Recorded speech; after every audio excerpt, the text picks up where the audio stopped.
केजरीवाल की जमानत पर शुक्रवार का घटनाक्रम बड़ा रोचक रहा। गुरुवार रात को राउजवेन्यू कोर्ट ने केजरीवाल को 1 लाख के मुचलके पर रिहा करने के आदेश जारी कर दिए। कोर्ट ने ईडी की उस अपील को भी ठुकरा दिया जिसमें फैसले पर अमल के लिए 48 घंटे तक रोक लगाने की मांग की गई थी।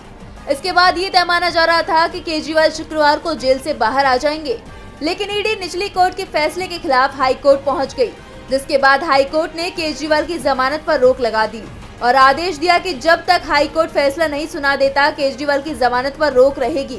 इसके बाद हाई कोर्ट में ईडी और केजरीवाल की तरफ से दलीलें दी गई। कोर्ट ने दोनों ही पक्षों की दलीलें सुनी और फैसला सुरक्षित रख लिया। 25 जून को हाई कोर्ट इस मामले में फैसला सुनाएगा, यानी अब केजरीवाल की रिहाई 25 जून तक के लिए टल गई है।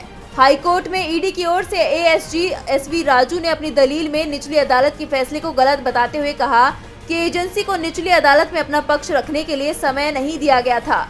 वहीं केजरीवाल के वकील अभिषेक मनु सिंघवी ने ईडी के तर्कों और दलीलों को पक्षपातपूर्ण बताते हुए कहा कि केजरीवाल की रिहाई पर से रोक हटाई जाए और अगर अदालत को ईडी की दलील सही लगती है तो बाद में रिहाई के आदेश को पलट सकती है। कुर्सी को लेकर जारी खींचतान के बीच प्रोटेम स्पीकर का चयन कर लिया गया है। ओडिशा के कटक से बीजेपी से सांसद भर्तृहरि महताब को प्रोटेम स्पीकर नियुक्त किया गया है। प्रोटेम स्पीकर के चयन को लेकर कांग्रेस ने अपना कड़ा विरोध जताया है। कांग्रेस ने इस चयन को संसदीय मानदंडों को नष्ट करने का प्रयास बताया। कांग्रेस सांसद जयराम रमेश ने पार्टी का पक्ष रखते हुए कहा कि वरिष्ठता के आधार पर कांग्रेस के सुरेश को प्रोटेम स्पीकर बनाया जाना था, क्योंकि सुरेश 8 बार के सांसद हैं जबकि महताब 7 बार के। इसके साथ ही कांग्रेस ने सवाल किया कि अस्थायी स्पीकर के चयन में के सुरेश को नजरअंदाज क्यों किया गया। ऐसा कौन सा कारण था जिसकी वजह से के सुरेश को अयोग्य ठहराया गया, क्योंकि परंपरा के अनुसार जिस सांसद ने अधिकतम कार्यकाल पूरा किया हो उसे ही प्रोटेम स्पीकर नियुक्त किया जाता है। आपको बताते चले कि 18वीं लोकसभा का पहला सत्र 24 जून से शुरू होगा, तो 24 और 25 जून को प्रोटेम स्पीकर द्वारा नवनिर्वाचित सांसदों को शपथ दिलाई जाएगी और 26 जून को लोकसभा अध्यक्ष का चुनाव होगा। एनडीए सरकार में दरार की चर्चाएं तेज हो गई हैं।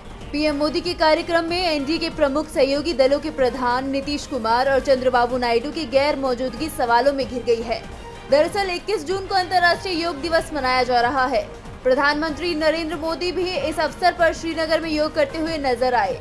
सभी राज्यों के मुख्यमंत्री भी अपने अपने राज्यों में योग कार्यक्रम में सम्मिलित हुए, लेकिन नीतीश कुमार और चंद्रबाबू नायडू नहीं दिखाई दिए, जिसके बाद से एक बार फिर एनडीए सरकार की स्थिरता सवालों में घिर गई है।